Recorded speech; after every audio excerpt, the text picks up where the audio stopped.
हम सबका ध्यान इस बात पर केंद्रित था कि चंद्रयान-3 सफलता से लैंड कर जाए और इस वजह से अब बात इस बात की कि इस सफलता के क्या मायने हैं, हम क्या कुछ हासिल कर सकते हैं और क्या हासिल होगा, क्यों ये इतना महत्वपूर्ण है। देखिए, ब्रह्मांड में पृथ्वी जैसे ग्रह की खोज संभव है, यानी पृथ्वी जैसा ग्रह जहां पर जीवन हो सकता है, ऐसे ग्रह की खोज संभव है। इस मिशन के सफल होने के बाद इस तरह के तथ्य मिल सकते हैं। संचार के क्षेत्र में एक बेहतर तकनीक को हम एडवांस तौर पर डेवलप कर सकते हैं और उसके लिए सहयोग करेगा ये पूरी टेक्नोलॉजी जिसके जरिए हमने चंद्रयान को पहुंचाया है चांद के साउथ पोल के नजदीक तक। नए किस्म के पदार्थों की तलाश कर सकता है और ये बहुत अहम हिस्सा है इस प्रोजेक्ट का, जिसमें तलाश करनी है कि नए किस्म के पदार्थ क्या हो सकते हैं चांद पर, क्योंकि इस ओर जहां भारत अब पहुंचा है, चंद्रयान-3 पहुंचा है, वहां अब तक कोई नहीं गया था, तो कुछ नई जानकारी वहां से सामने आ सकती है। ग्लोबल वार्मिंग से निपटने की जानकारी मिल सकती है कि कैसे ग्लोबल वार्मिंग से पूरी दुनिया निपटे, क्योंकि वो दुनिया के सामने एक बड़ी चुनौती है। ग्लोबल वार्मिंग से निपटने की जानकारी के अलावा भूकंप से जुड़ी नई जानकारियां भी हासिल हो सकती हैं, यानी भूकंप को कैसे और बेहतर तरीके से समझा जा सकता है और उसके लिए हम कैसे तैयार हो सकते हैं, उसकी जानकारी मिल सकती है। नए रासायनिक तत्वों और खनिजों की खोज हो सकती है, यानी कुछ नई जानकारी रासायनिक तत्वों और जो खनिज हैं उनके बारे में यहां से हमें हासिल हो सकती है। हीलियम-3 के असीमित भंडार की तलाश करना भी एक बड़ा उद्देश्य है, यानी अगर हीलियम-3 हमें यहां पर मिलता है तो वो एक बहुत बड़ी सफलता होगी और उसकी तलाश मानव जाति कर रही है। 1 मिलियन मेट्रिक टन हीलियम-3 मिलने की उम्मीद है, ऐसी उम्मीद जाहिर की जा रही है कि ये भी हो सकता है यहां पर, और इसी की जांच करनी है। यहां पर जो रोवर है जब वो बाहर निकलेगा, जिसके बारे में बताया जा रहा है कि अब से कुछ देर बाद, कुछ समय बाद अगर सब कुछ ठीक रहा तो वो बाहर निकलेगा। 1/4 हीलियम-3 पृथ्वी पर लाना भी मुमकिन है, यानी चांद से 1/4 हीलियम अगर वो खोज लिया जाता है तो उसे पृथ्वी पर भी लाया जा सकता है और उसके क्या मायने हैं वो बहुत अहमियत रखते हैं। 500 साल की ऊर्जा ज़रूरतें पृथ्वी की पूरी होने की उम्मीद है उसकी वजह से, यानी बहुत कुछ निर्भर करता है। बहुत सी सफलताएं हमें मिल सकती हैं और बहुत सी सफलताओं के संकेत मिल सकते हैं इस मिशन के सफल होने के बाद, अगर इस मिशन के जरिए तमाम जानकारी जो हमें मिल रही है वो हम, लेकिन जो आपको बता रहे हैं कि ये सब हो सकता है, ये जो जानकारियां हैं वो अब, क्योंकि बहुत समय नहीं बचा है, हमारे साथ स्टूडियो में मेहमान भी मौजूद हैं, पीके घोष साहब मौजूद हैं, दिनेश जी हमारे साथ मौजूद हैं। हम बात कर रहे हैं इस बात की कि ये अब वो समय नजदीक आ रहा है तब जबकि रोवर बाहर निकलेगा, और जिसके बारे में हम बात कर रहे थे, अभी बता रहे थे अपने दर्शकों को कि ये तमाम संभावनाएं हैं कि ये सब तलाशा जा सकता है। तो क्या आपको लगता है कि सबसे अहम होगा, अगर ये रोवर बाहर निकलता है, सब कुछ ठीक रहता है, तो सबसे बड़ी और अहम तलाश क्या हो सकती है जो कर सकते हैं हम? सबसे बड़ी बात ये होगी अगर हमें चांद के ऊपर हमें पानी मिले और बर्फ़ मिले, ये तो बहुत ही बड़ी बात होगी, क्योंकि अभी तक किसी ने भी नहीं कहा कि वहाँ पर चांद में पानी है। चंद्रयान-1 ही था पहले जो जिसने कहा था कि चांद के ऊपर पानी है। चीन, रूस और अमेरिका वो इतने सालों से भेज रहे हैं, किसी को भी नहीं पता चला। तो अगर ये होता है तो ये हमारे वैज्ञानिकों का एक बहुत बड़ा वो। जी हाँ सर, वापस आपके पास आगे आएंगे, लेकिन इस बीच आपको बता दें कि चंद्रयान-3 की ये कामयाबी कितनी अहमियत रखती है। ये इसलिए ऐतिहासिक है क्योंकि चंद्रयान के लैंडर विक्रम के चांद के दक्षिणी ध्रुव पर लैंडिंग की है, यानी यहाँ पर अब तक किसी ने लैंडिंग नहीं की थी और इस वजह से ये लैंडिंग अपने आप में एक बड़ी ऐतिहासिक घटना है। ये वो जगह है जहाँ अब तक कोई देश नहीं पहुँच पाया था। अमेरिका, रूस और चीन जैसे शक्तिशाली देश भी साउथ पोल पर या उसके नज़दीक अब तक नहीं पहुँचे थे और इसमें नाकाम रहे। ऐसा इसलिए क्योंकि यहाँ सॉफ्ट लैंडिंग लगभग असंभव माना जाता है। ये हिस्सा बहुत ही दुर्गम है। तो सवाल यही है कि आखिर इसरो ने दक्षिणी ध्रुव पर ही चंद्रयान को क्यों उतारा? अंतरिक्ष विज्ञान के क्षेत्र में इससे कौन सी क्रांति होने वाली है, अब इसे समझते हैं।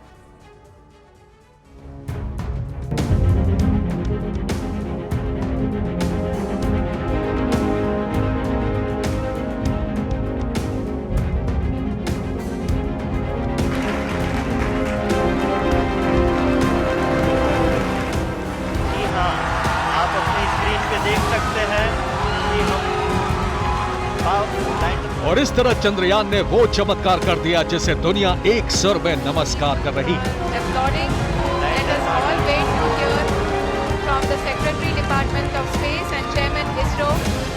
हिंदुस्तान ने इस तरह चंद्रमा पर विजय प्राप्त कर ली। We became the 4th country to land to demonstrate the soft landing onto the moon surface. and we became the first country to go to the near to the south pole of the moon.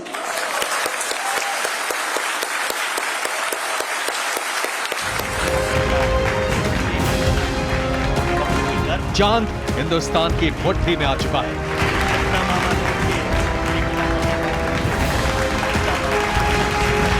Hindustan ने वो कर दिया जो अब तक दुनिया का कोई देश नहीं कर पाया था। Sir, we have achieved soft landing on the moon. India is on the moon. ये सफलता अद्भुत, अकल्पनीय, अद्वितीय और ऐतिहासिक है।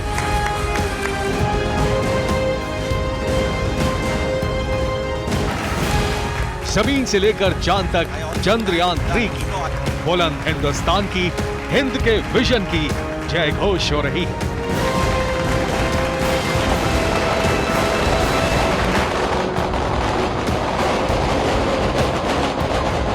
ऐसा इसलिए क्योंकि भारत अमेरिका, रूस और चीन के बाद चौथा ऐसा देश बन गया है जो चांद पर पहुंच गया है। लेकिन हिंदुस्तान की ये कामयाबी इसलिए सबसे बड़ी है क्योंकि चंद्रयान 3 के जरिए भारत ने असंभव को संभव कर दिखाया। चंद्रयान 3 का लैंडर विक्रम और रोवर प्रज्ञान चंद्रमा के साउथ पोल पर उतरे हैं। ऐसा करने वाला भारत दुनिया का पहला और इकलौता देश बन गया है।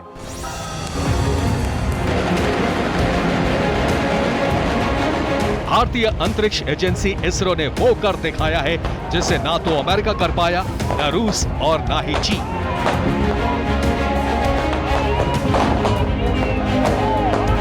अब तक दुनिया का कोई भी मुल्क चांद के दक्षिणी हिस्से पर सॉफ्ट लैंडिंग करने में कामयाब नहीं हो सका था। जी हाँ, आप अपनी स्क्रीन पे देख सकते हैं कि हम दक्षिणी ध्रुव पर उतरना असंभव माना जा रहा था, लेकिन असंभव को संभव करने का नाम ही है ऐतिहासिक चंद्रयान। लैंडर मॉड्यूल, सशक्त हिंदुस्तान, हिंद का विज्ञान, इसरो का प्रज्ञान। From the Secretary Department of Space and Chairman ISRO.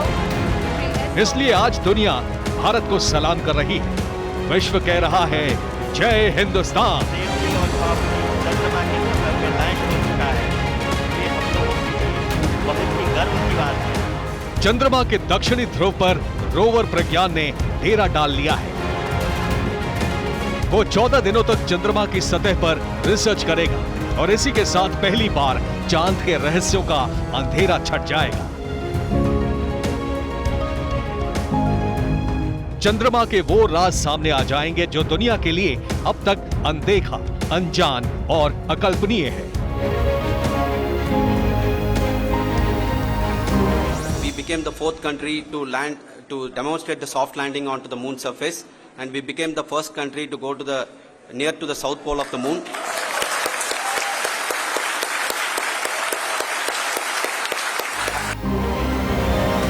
सवाल यह है कि इसरो ने चांद के दक्षिणी ध्रुव को लैंडिंग के लिए क्यों चुना? चांद के दक्षिणी हिस्से पर उतरना बहुत ही मुश्किल क्यों माना जाता है? चंद्रमा का दक्षिणी ध्रुव इतना दुर्गम और रहस्यमय क्यों है? चांद के दक्षिण पर लैंडिंग इतनी खास क्यों है? चंद्रयान 3 का रोवर प्रज्ञान 14 दिनों तक चंद्रमा के दक्षिणी ध्रुव पर क्या क्या खोज करेगा? इन सवालों का सिलसिलेवार जवाब जानना जरूरी है, तभी हमें चंद्रयान 3 की सफलता का ज्ञान और भान होगा।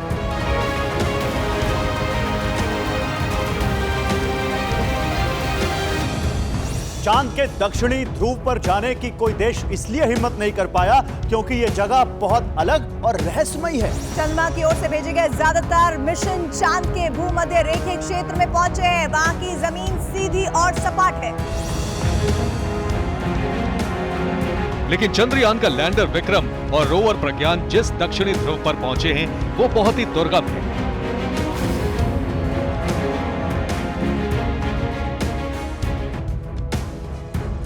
भारत के लिए ये कामयाबी ऐतिहासिक क्यों है? दरअसल दक्षिणी ध्रुव पर पहुंचना बहुत मुश्किल क्यों माना जाता है, अब इसको आप समझ लीजिए। दक्षिणी ध्रुव की जमीन बेहद उबड़ खाबड़ है। चंद्रयान 3 ने चांद की सतह की जो ताजा तस्वीरें भेजी हैं उनमें भी गहरे गड्ढे और उबड़ खाबड़ जमीन नजर आ रही है। यहाँ पर कई बड़े और गहरे गड्ढे मौजूद हैं। चांद का दक्षिणी ध्रुव करीब 2500 किलोमीटर चौड़ा और 8 किलोमीटर गहरा गड्ढे के किनारे स्थित है। दक्षिणी ध्रुव पर कई ज्वालामुखी भी हैं। चांद का दक्षिणी भाग अरबों सालों से अंधेरे में है।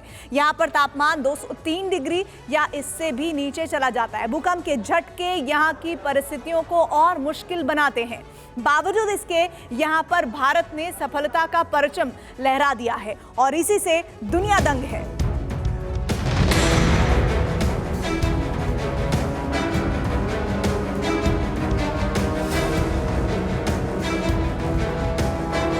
बड़े बड़े गड्ढे, ऊबड़ खाबड़ सतह, गला देने वाला तापमान और घुप अंधेरा।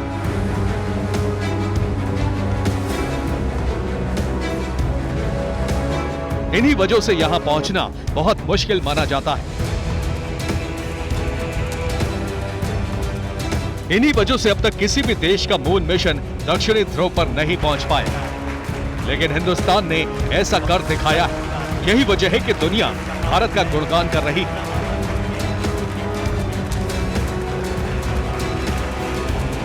वहाँ की जमीन बहुत ही ऊबड़ खाबड़ है, उसमें काफी क्रेटर्स और बोल्डर्स है, तो जमीन उतनी सपाट जमीन नहीं है जो कि विषुवत वृत्त पे पाई जाती है। तो बाकी जो भी लैंडिंग हुए हैं दूसरे देशों द्वारा, अमेरिका या चीन या रशिया द्वारा, वो सब लैंडिंग विषुवत वृत्त पे हुए चंद्र के, जहाँ की जमीन काफी सीधी और सपाट जमीन है, तो उसमें उतरना रिलेटिवली बहुत ही इजी रहता है।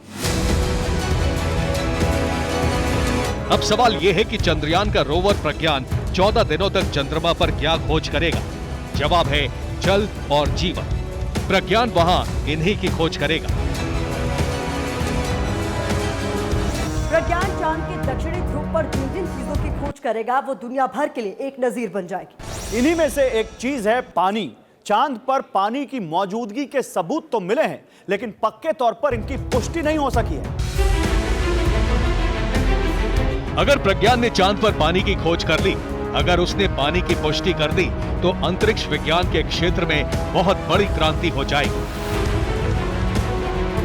चंद्रयान 3 के जरिए हम वहां पर पहुंच गए हैं और अलग वहां पर यह है कि वहां पे बहुत बड़े बड़े क्रेटर्स हैं, ट्रेंचेस हैं, और ये भी माना जाता है कि वहां पर वाटर आइस है।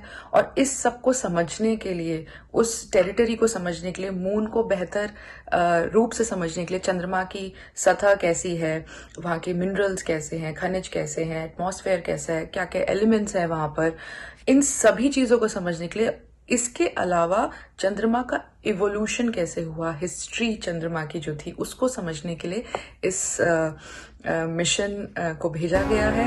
और वैज्ञानिकों का मानना है कि चांद का दक्षिणी ध्रुव बिल्कुल पृथ्वी के दक्षिणी ध्रुव एंटार्क्टिका जैसा है, यानी बहुत ठंडा।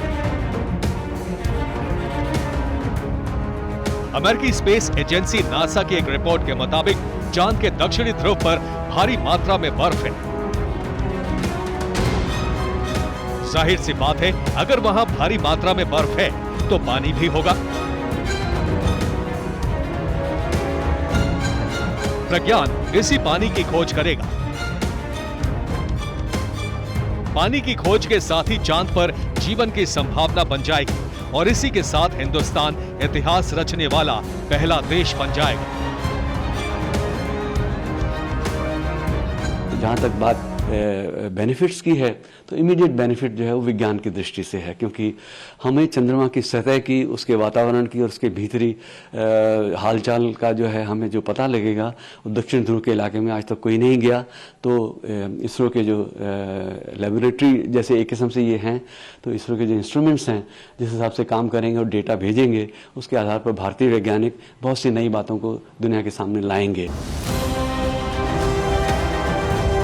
चंद्रयान का प्रज्ञान लगातार अंधेरे में रहने वाले दक्षिणी ध्रुव पर पानी के साथ साथ ऊर्जा और दूसरे भौतिक संसाधनों की भी खोज करेगा। चांद के कई सारे रहस्यों को सुलझाएगा और इसी के साथ भारत भविष्य में चंद्रमा पर मानव मिशन भेजने के लिए पूरी तरह से तैयार हो जाएगा। Bureau report, TV9 Bharatvarsh.